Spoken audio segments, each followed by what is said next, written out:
in Child Protective Services, and they won't give them back to their loving families because they're making money. This is a legal system that you're going into. And if you don't know the rules, you will be chewed up and spit out. If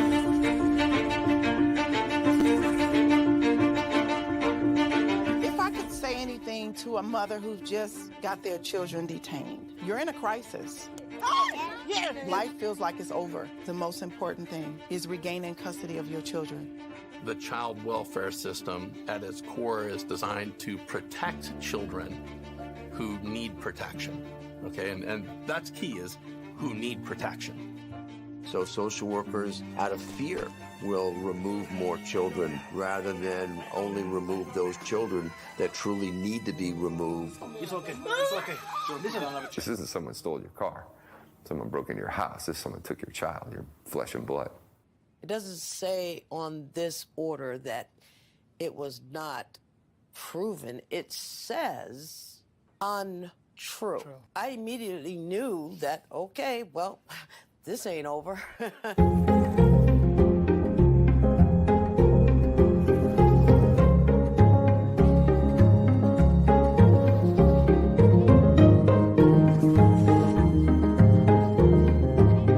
Were there signs there? Were there no signs? Did I miss them? Did I catch them? At this point, I honestly don't know. Families only get a finite amount of time to reunify. I came into this field to help families, not destroy them. The difference between the criminal system and the child welfare system is substantial. You have more rights as a criminal than you do as a parent.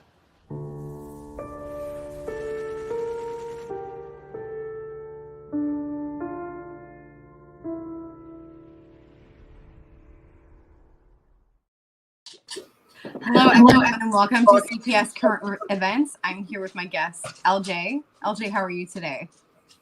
I'm hanging in there. How are you? Same. If you'll excuse me for 1 second, my dog is barking at the door, and I gotta shut it. So sorry about that. Okay. It's okay. Thank you so much for joining us today, LJ. I am going to start off really quick by giving our viewers a 3-level appeal process for their CPS cases. So there are three level Child Protective Services appeals. Each level of the process is designed to give the appellant a progressively more formal means to voice concerns over the disposition reached by the local social services agency in the investigation and disposition of a CPS complaint. The first level of appeal is the informal local conference. The first level of the appeal process is the informal local conference, which is conducted by the director of the local social services agency or his or her designee. If the results of the local conference are unsatisfactory to the appellant, he or she may, within 30 days of receiving notice of the result of the local conference, request a state-level hearing. The appeal request must be made in writing and mailed to the Commissioner of the Virginia Department of Social Services in Richmond. So again, this is for my jurisdiction in Virginia. The second level of appeal, which is the administrative or state-level hearing. The second level of appeal is the administrative hearing or state-level hearing. Administrative hearings are conducted by impartial hearing officers designated by the Commissioner of the Virginia Department of Social Services. At the administrative hearing, the local department has the burden to show, by preponderance of the evidence, that a disposition made by the local agency was made in accordance with law and policy. The hearing officer controls the hearing, maintains order, weighs the testimony and the evidence, and renders a written decision in the case. The decision is mailed to the parties after the hearing is concluded and the record is closed. Now, the final level of appeal, the appeal to circuit court. The final level of appeal is an appeal to circuit court. Only the appellant may appeal the hearing officer's decision to the circuit court. A local agency cannot appeal the hearing officer's decision, nor can the victim or the victim's parent if they were not the appellant at the administrative hearing. An appellant has 30 days from the date of service of the hearing officer's decision. Also, the date the decision was received or the date the decision was mailed, whichever occurs first, to file a written notice of appeal to circuit court with the Commissioner of the Virginia Department of Social Services. Within 30 days after filing the notice appeal to circuit court with the Commissioner, the appellant must file a written petition for appeal to circuit court with the appropriate circuit court. A copy of the petition for appeal to circuit court must also be served on the Commissioner. The circuit court review is a review of the record of the administrative hearing. The Office of the Attorney General of the Commonwealth of Virginia will appear in circuit court to represent the position of Child Protective Services section in the case. And there are a couple of PDFs to go along with that. I had a couple of issues that I would like to point out with this. When it talks about the first level of appeal, which is the informal local conference, often you're never even given the opportunity to have that informal conference. They just take your kids in an ex parte emergency hearing with a bullshit, preponderance of evidence. And most of the time, these parents never have the opportunity to be there at that hearing in the first place. They just take your kids.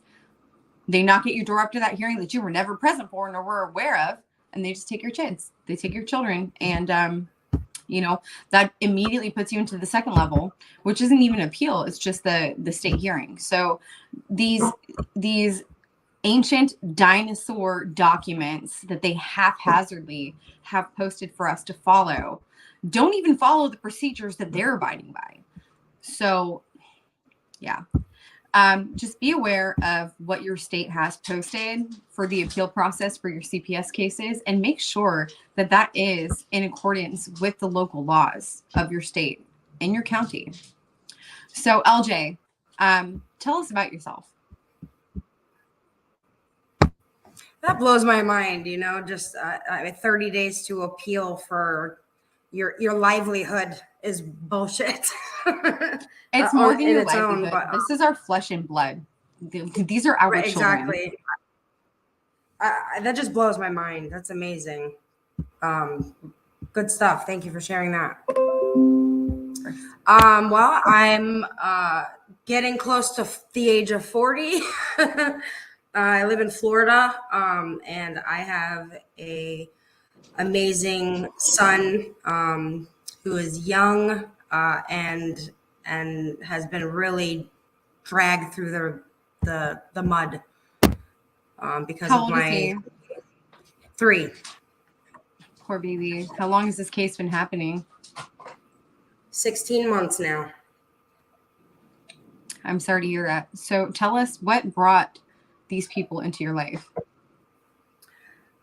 So basically, so my son had colic, and nobody really can understand or describe what colic really is, but basically he had some stomach issues, and it made him cranky, obviously. And so we would put him in the car and we would drive him, like around our That's town. very helpful for colic in children. That is very helpful. Yeah. So we did it a lot, really, because it was like the number one thing that really soothed him. So it happened to be like later on in the evening, like maybe 9:30, almost 10 o'clock, when we went out for a drive with him. And my fiance had gotten a call from someone that needed a ride because their spouse or something had kicked them out and they needed a ride. They were stranded.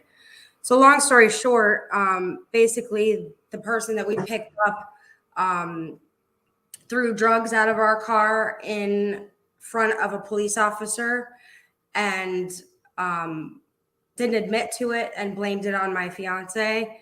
And so that's kind of where the nightmare started. I kind of saw that coming when I heard somebody needed a ride late at night. I was like, okay, I see where we're going. Mm-hmm. I'm really sorry to hear that you got entangled with that.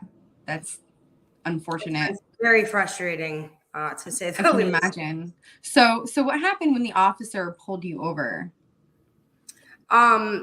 So he said that I ran a stop sign, like there's that white bar in front of a stop sign. And he said that I went over it when I stopped. So that's why he pulled me over. Is it even running a stop sign? If you just... That's literally their excuse, because it's going to be very hard to prove that I didn't or did either way. from, in my own defense. So I think that they use that a lot down here for a reason to pull people over, whether they really did it or not. So the officer asked, if there was any reason to believe that my fiance, because they knew it came out of that side of the car. That much they knew, but they didn't know who threw it out their window, whether it was in the front seat or in the back seat. So apparently this guy had stashed some of his drugs under the car seat that my child was sitting in. And so obviously, DCF was called, and, my fiance ended up going to jail because he looks over at me and I'm holding our son, and we both kind of like had this conversation without actually saying any words. Like, I looked at him going, it's my car. I'm the owner. I'm probably going to go to jail. Oh my God, they're going to take my baby from me. Like, you could probably see the panic in my eyes. So I think, so the cop came up and said, it's either you or her. He's not admitting to it. And I guess from the storyline, they didn't believe my fiance, which didn't make any sense, but I can't go much further than that because it's still being litigated. But I understand. So basically he went to jail, and it just kind of has been downhill from there. They literally have like used our lives against us because of that one moment. So I had back in 2017, I had like 7 different arrests, and they were for violence. And that's been used against me, but I don't have any. I've never been convicted of a crime. I was charged and arrested for those, but I was having a nervous breakdown because I was the sole witness to the murder of my mother and stepfather of 11 years when I was 19. So they have kind of used that nervous breakdown against me and painted me as this monster, when I truly just wasn't dealing with my trauma. And I've complied. I've done everything and then some with my case. I frequently ask, my case worker, the guardian ad litem, everybody, what can I do to further, make you guys happy and to show you that I can be responsible and in charge of my son. So, fingers crossed every day. Yes, fingers crossed. So when your case began, did they give you a service plan to complete? Mm-hmm. Okay. Where are you in that service plan? I'm done. I have everything done. You've completed it. Do you know what stage in the court process you're in right now, LJ? It just closed with permanent guardianship. Of you? Well, yeah, I mean, the case closed. I guess that means me and my, my former spouse. So are you guys still, is he the biological father? Yeah. But you are no longer together. Well, they made that very clear that they did not want us together or would not be possible to reunify, because he had an arrest and a conviction, and they deemed him, they said, if you want to be reunified, Lisa or LJ, you have to have him not live in your home. That was going to be my next question, is like, what were the demands of them as far as your relationship with him? And mind you, that I've seen frequently. I've been homeless for 14 months because I work in healthcare, and I was exposed to a COVID positive patient that didn't tell me. Mm-hmm. And so I got very sick, and I'm the breadwinner of our family. So I was out of work for almost 5 months. So we lost literally everything. And then we're homeless for 14 months. I'm so sorry. But hey, I'm sitting in a 3-bedroom, 2-bath house because I did the work and I didn't give up and I kept at it. Congratulations on that. Thank you. Thank you. I still, haven't unpacked fully, you know, it's been a couple months, but I feel like, you know, it's almost surreal. Yeah. But I mean, working in healthcare, working my case plan, and trying to find a home in the middle of a pandemic has been insane. It has been. I mean, I'm a licensed realtor, and I can tell you right now, trying to rent out any property right now is, I mean, you might as well be homeless. I don't even know how to explain it. You've got qualified buyers who sold their house but couldn't buy another one because of the buyer craze. Right. It's just, we're all just wanting more than anything for this pandemic craziness to just level out the playing field and just go back to normal, whatever normal was, or some type of normal, you know? Right. And every time we think that we're getting there, something happens and we're just further fucked. And it's hard to maintain like this level of, you know, positivity and outlook that, you know, has anything positive in it, because it doesn't seem, you know, it seems like such an uphill battle that you're never going to get to the top of. It is. It really is, though. It really is. But I'm never going to give up on my child. I never will, no matter what. I don't care. So is your child in your custody now? Is your child in your custody now? Oh, looks like, guys, we got some difficulties. Can you hear me? Yeah, can you hear me? Yes, I can hear you. Don't know what that was. No, are you with your child now? No, he is with my, I'm just going to say sister. Okay. The pet name out of it. So if you're granted permanent guardianship. My sister was. Okay. So where does that mean for you in custody or visitation? Well, basically, I was supposed to have a hearing last Monday to prove to the judge that she should not close the case with permanent guardianship. But I ended up having some kind of a medical event and hit my head from falling and was knocked out for like 6 hours. And I didn't show up to my hearing. So you can imagine how that went over with everybody. I can't imagine. I don't imagine. Well, I imagine. I mean, all days for me to have a medical event, it had to be that day, apparently. Yeah. Oh, wow. Okay. Interesting. So what happened with that? With me, with the injury? I'm still waiting on my doctor to get like blood work back and, you know, the results back. But they think from what we know so far, we think it was, you know, just stress related and that my blood pressure got too high. And it caused me to pass out. And then when I passed out, I fell. I was actually in my garage for like 6 hours on the ground. My goodness. And you were by yourself? No one was there? By myself. Oh, God. I'm so sorry. I'm sorry. My dog. So it's been very frustrating because it was like, you know, I felt like it was the most important day of my life, you know, that I'm going to go, you know, fight for. And I mean, I wasn't sleeping through it. I was passed out, but you know, I'm like, really? I slept through my hearing. I'm a bit hard on myself, I think, too much, but I'm really upset that I missed it. But we're gonna hope that if you had medical reason, you know, because obviously I'm sure they would have filed a show cause motion for you missing your court date.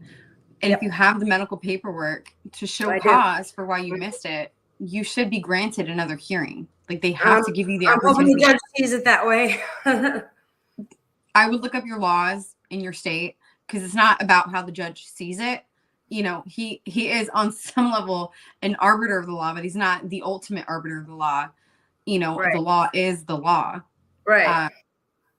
I mean, look up your local rules for civil procedure. Make sure that those are being abided by. Look up your state's constitution for your specific trial court. Oh yeah, girl, I have done lots of that, and I never can remember any of it. But Have you heard of doing the research?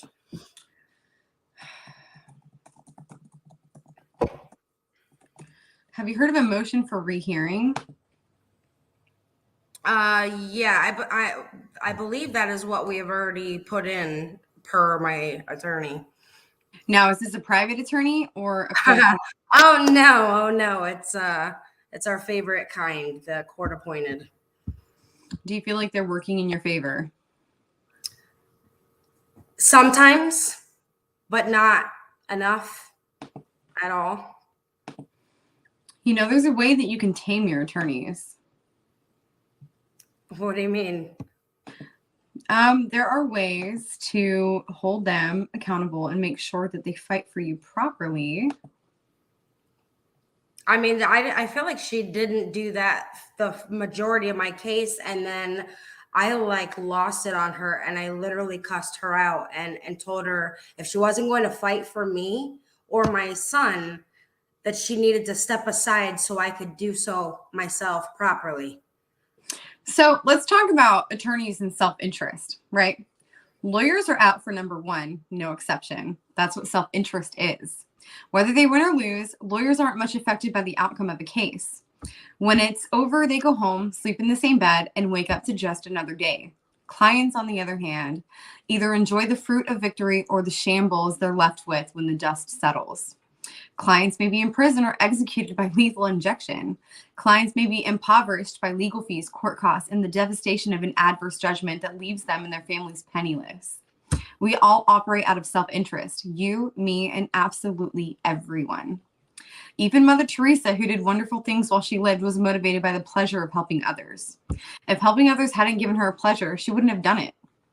Everyone operates from self-interest. We want what we want, and we act accordingly. It may be the goal of money, praise, love, or honor. It may be hunger for a hot meal or a dry place to sleep. We desire. We do. Always, we act because we want. Lawyers are no exception. But lawyer self-interest affects you. It may be your lawyer if you have one, or it may be your opponent's lawyers. So we need to understand what the world looks like through lawyers' eyes, what motivates them, and what you need to know to avoid unpleasant consequences. So we need to understand how lawyers think, how they see the world, and how they deal with clients, how they chum with judges, and what you need to do to keep from losing your shirt. So what do lawyers tell clients? Nearly all of the lawyers I've met in my 36 years were cordial, polite, friendly, and anxious to make a good impression. Of course, the persons they most wanted to impress were potential clients who, they hope, will employ them for representation or other legal services. They will ask about the family, even inquire about the family dog if they know the dog's name. They give hearty handshakes, may slap you on the back, take you to lunch, and generally act as your long-lost friend. So don't be taken in. The time to know if a lawyer is really your friend is after your case is closed. The money stops flowing from you to the lawyer, and the lawyer has no motive other than genuine cordiality. If your lawyer still wants to meet you for lunch, play golf, or share his or her tickets to a sporting event, you may have a new friend. Chances are that won't happen. When you employ a lawyer to work for you, you enter the relationship for what it is. You are hiring someone to do a job. And this goes for the same as your courts, like paying your attorney to represent you. They're still getting paid to represent your best interests. But unfortunately, oftentimes they only use that money to represent their own. So you're not trying to make a friend, at least not until the job is done or done to your satisfaction. Your well-being depends on the job being done well, not having the lawyer like you. The lawyer may say, we're going to win this case, but don't believe it. Ask the lawyer, what are you going to do to win? How do you intend to proceed? Do you have a plan? Is your plan written out? When may I see your plan? These are all very important questions, guys, that we need to be asking our attorneys. They are working for us, not the other way around.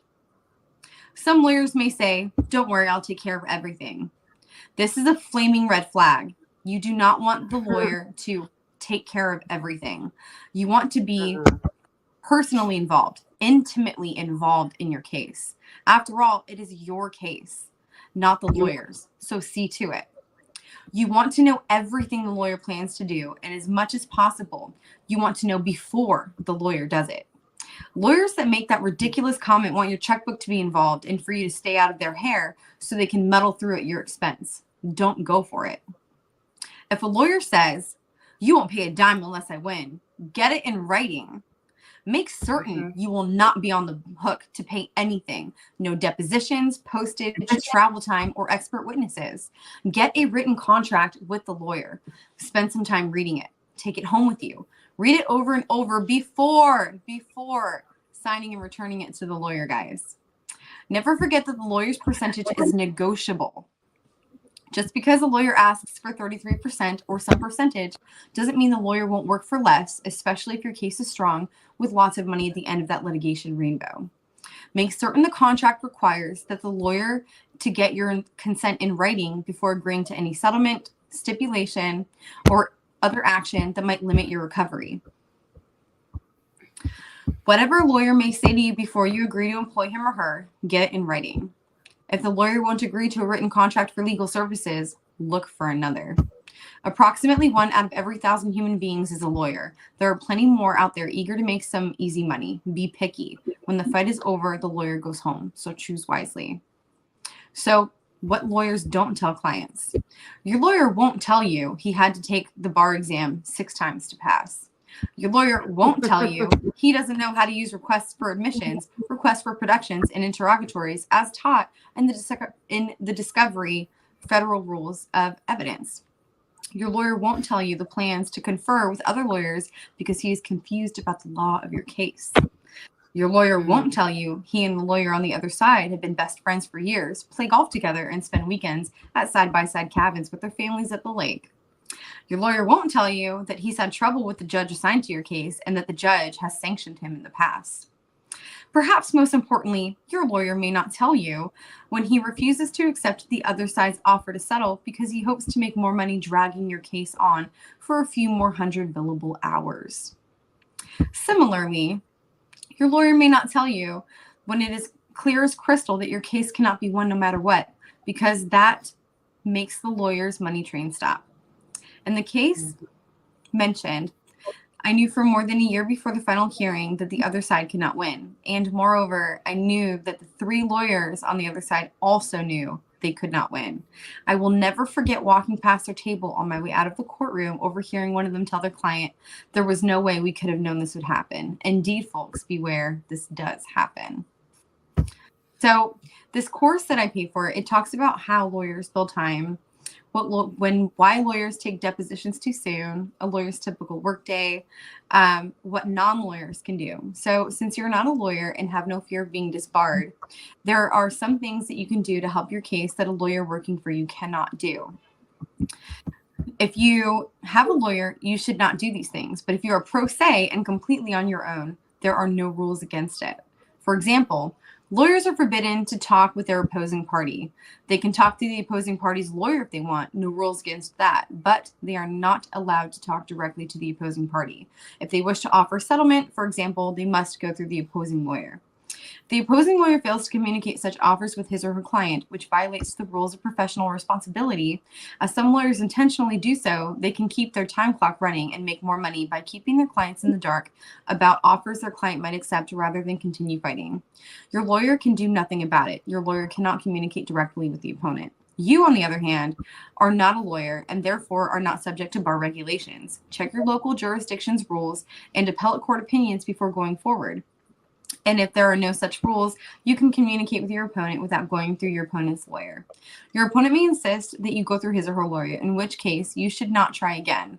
But absent their objection, you are free to talk to them by phone, email them, write letters to them, or meet them in person over lunch to discuss possible settlements or other matters mutually beneficial to you. There are advantages to not being a lawyer.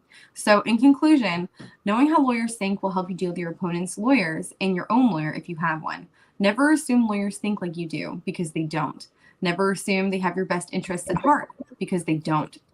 They and what's best for their family and their firm comes first, regardless of the hearty handshakes and inquiries into the welfare of the family pet. I've had the honor to know many kind, thoughtful, honest lawyers in the past 36 years. I've also known quite a large number of skunks. To see them in their expensive suits, highly polished shoes, silk ties, and shiny leather briefcases is impossible to tell you the difference. That's why you probably should go back and read through this class again, it says. So if you guys would like, I can give you the link to this course that I've learned a lot of stuff from. Definitely. But no, it's really important to know that your lawyers are not out for you. They are first and foremost out for themselves. I mean, they have bills to pay too, you know, and we all live according to their means. You're making what, like $100-something thousand a year? You're going to be driving a nice car. You're going to have a big house. You know, those are all bills that need to be paid. So the most important takeaway from this class is make sure you understand what your lawyer's plan is. Get that plan in writing. So tell us a little bit more about where the future of your case stands. Do you know if the judge used any language in the order using the term prejudice? No, I haven't seen, I have not seen any documentation that has been submitted to like solidify it was closed with permanent guardianship. So I'm wondering that, and that could be because of my motion, you know, to the motion for the rehearing. Mm-hmm. Okay, now what state do you live in? Florida. If you don't mind me asking. I'm sorry? Florida. Okay. Do you know the exact language of the motion? Was it specifically named a motion for rehearing? I do not. I don't know the specific language, no.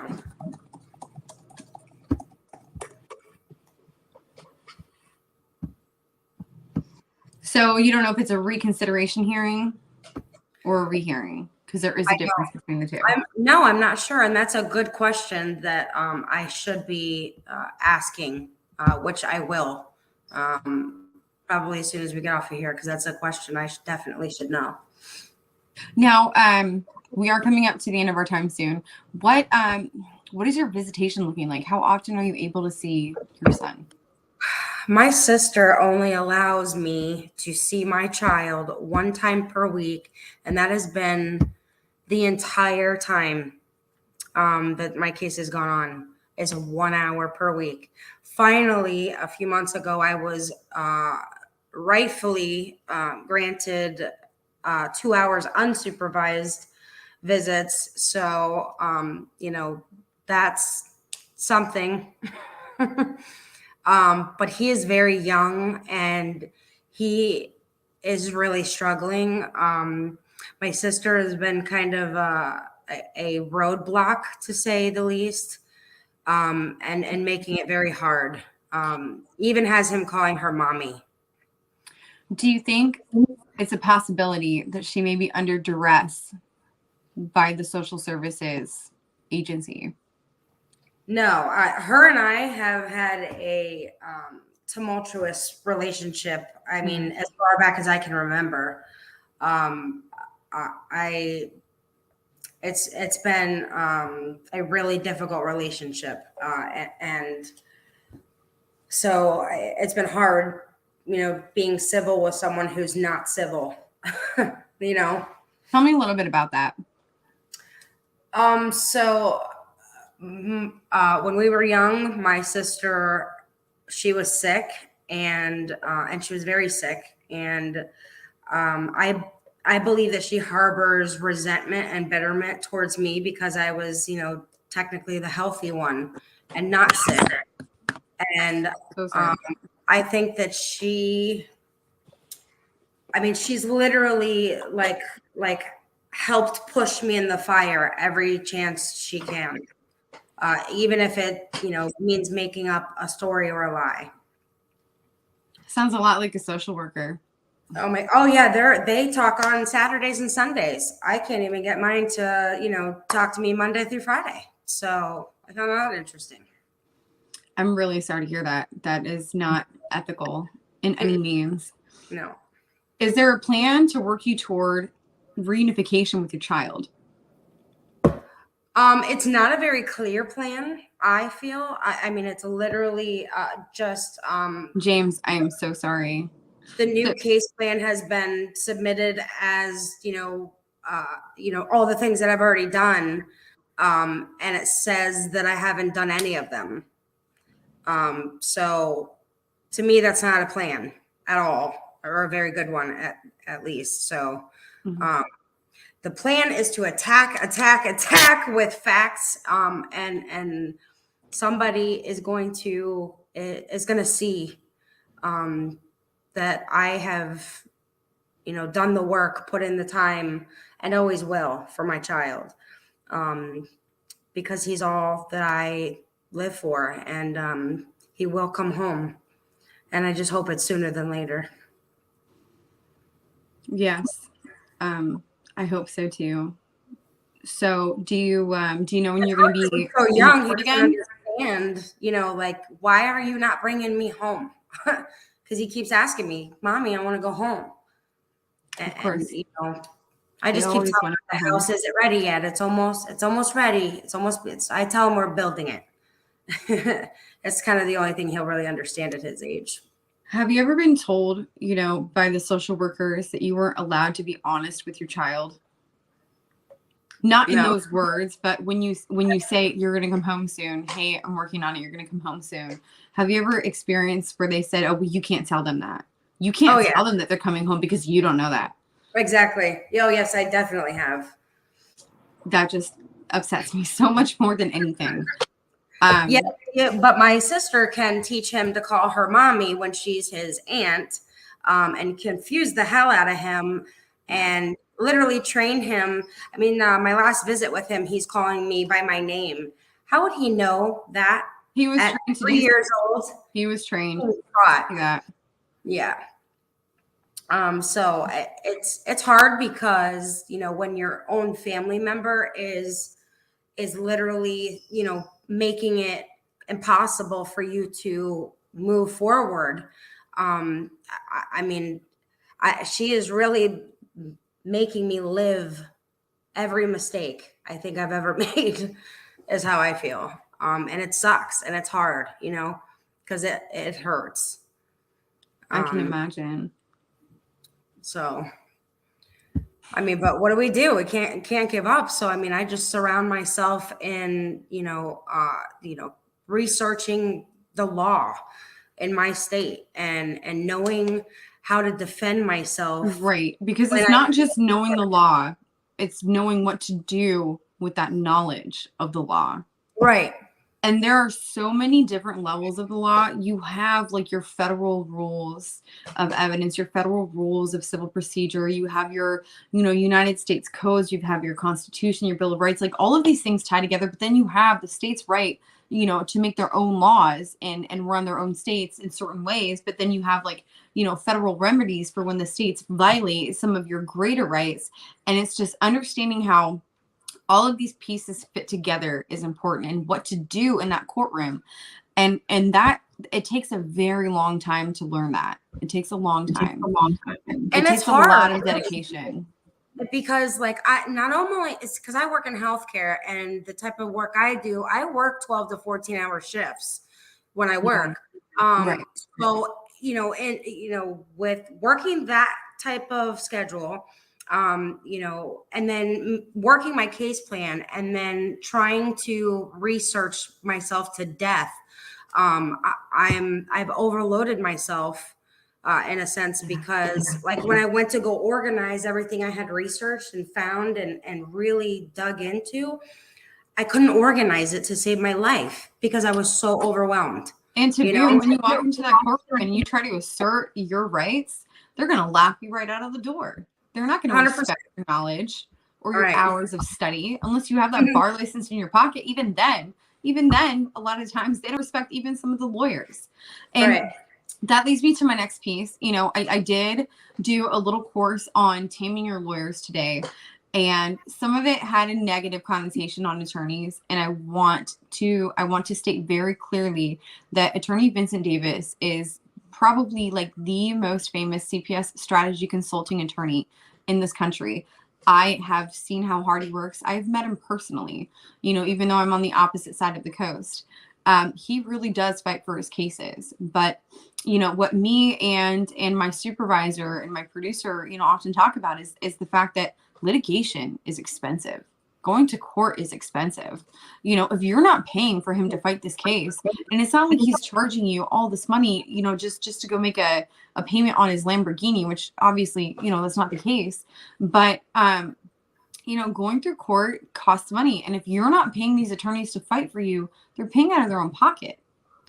And unfortunately, this is a side of the law where people with low income and low education are targeted because they know, like the states and the federal government know that these families don't have the resources to represent or protect themselves. Well, that's like my fiance. I was just reading James, your comment about contacting your court-appointed attorney for 8 months, I think it says. Mm-hmm. My spouse, I think, went 13 and a half months without being able to communicate with his attorney. And his attorney is only just now finally responding, and it's only through this website portal thing. And that has been very frustrating because he's on a disability for you know, like a neurological problem, and his rights are being violated. But I mean, that rings in my head what Vince says. Do you want to be right, or do you want to get your kids back? So I always tell, you know, him, you will have your day. One of these days you will be vindicated for, you know, the unjust behavior that's been thrown at you. But so for right now, we just got to keep fighting, but, you know, separated and torn apart as a family. Now, if anyone's interested, I had a guest on last week talking about a family rights rally. It's in Washington, D.C. on Capitol Hill. I wish I could go. 5/21 of this year. So I saw that. I wish I could go. I would love to go. I'm going to do my absolute best to make it. There's going to be some really great speakers there. I cannot wait to see. If I'm not able to make it in person, I will, you know, if I can find anything, I will post anything related to it on my page as it's happening. So if we can follow it live, I'm going to make sure you guys have the access to it if that's possible. And that's important. I mean, is to really get it's so very important out, like, you know, especially to people who are creating and changing and able and capable to, you know, change law. Like I said before, we're gaining momentum. There are parent and bills of rights being passed all across our 50 states. But what's bullshit is how long it's taken to gain any momentum when so many families have been ripped apart. We need more specific remedies in our laws to recover damages, punitive and otherwise, for the actions that have been taken against us without any evidence, period. So we are approaching the end of our hour.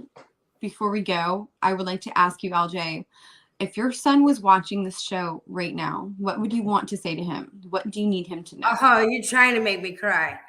I'm sorry. Wait until Friday. That wasn't fair. That wasn't fair. Music and everything planned. I'm sorry. So I forgot the basis of your question. What would I want? If your son was watching and listening to you right now, what would you want him to know? Mommy loves you, buddy, and you're going to come home real soon. Thank you.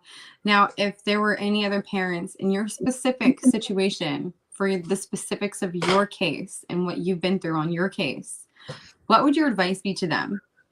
What is something that you didn't know before, but you know now? Educate yourself. Always, you know, definitely know the laws in dependency court in your state. You know, push your attorney to do their job, especially if they're court appointed, like many of us, most all of us probably have. Make them do their job.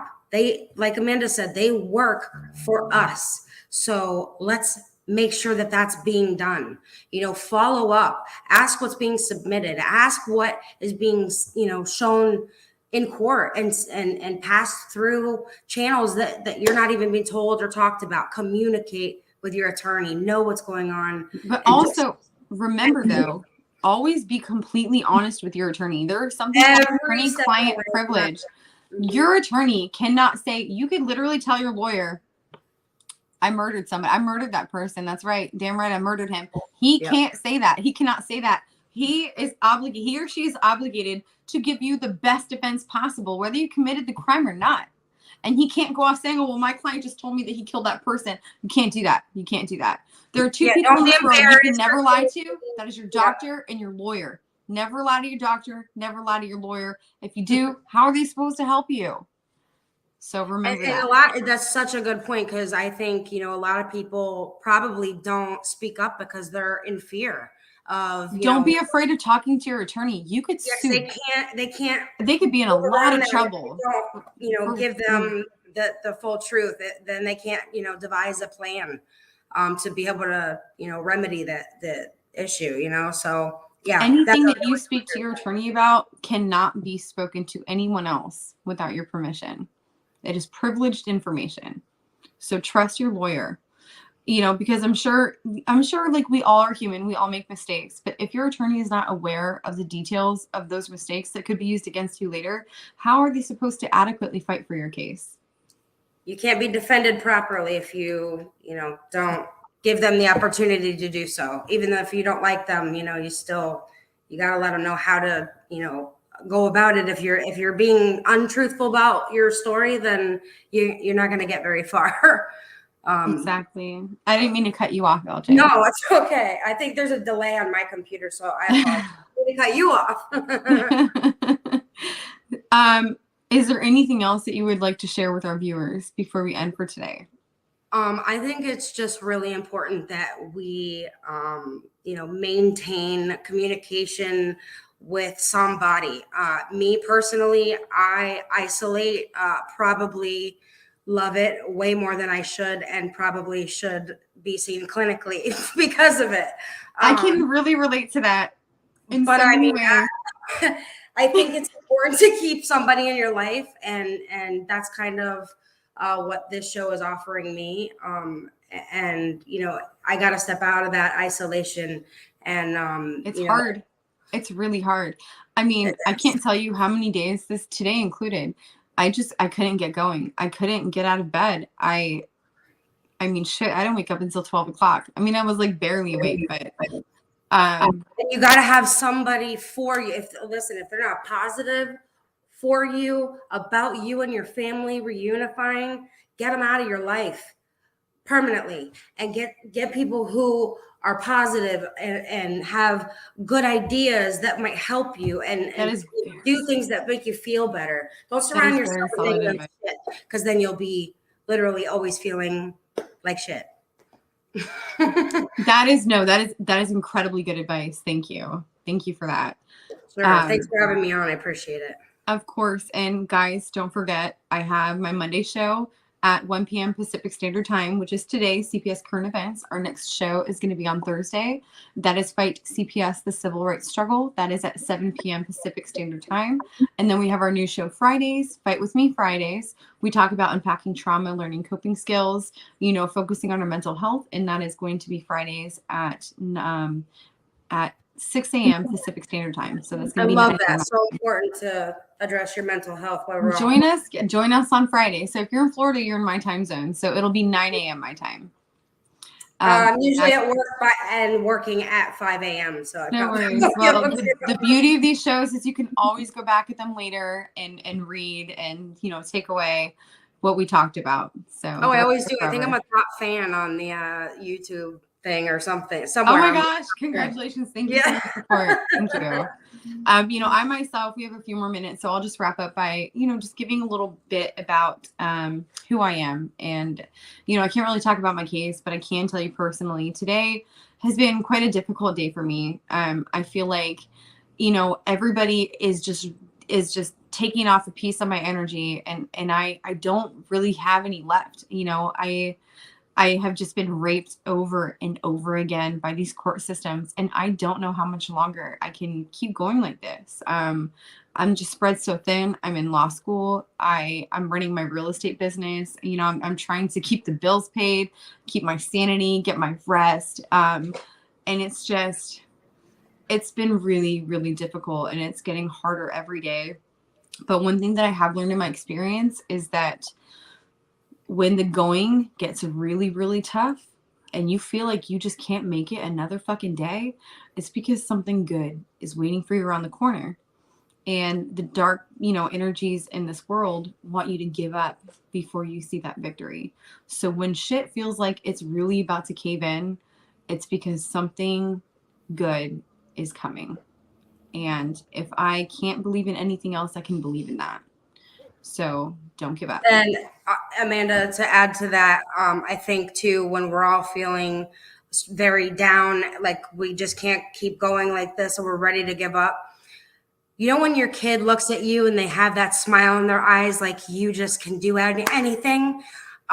Think about. I was looking at pictures the other day and I saw plenty like that. Most intense look you'll ever get from another person that really affords you to accept love 100%. They love you 100% unconditionally, no matter what. Think about that love, and that should sustain us because it's enough. It doesn't feel like it at times, but our kids love us and we love them, and hold on to the way that they love you, your mama. That is beautiful. Thank you. I can't cry on live. But thank you. Try to do it to me.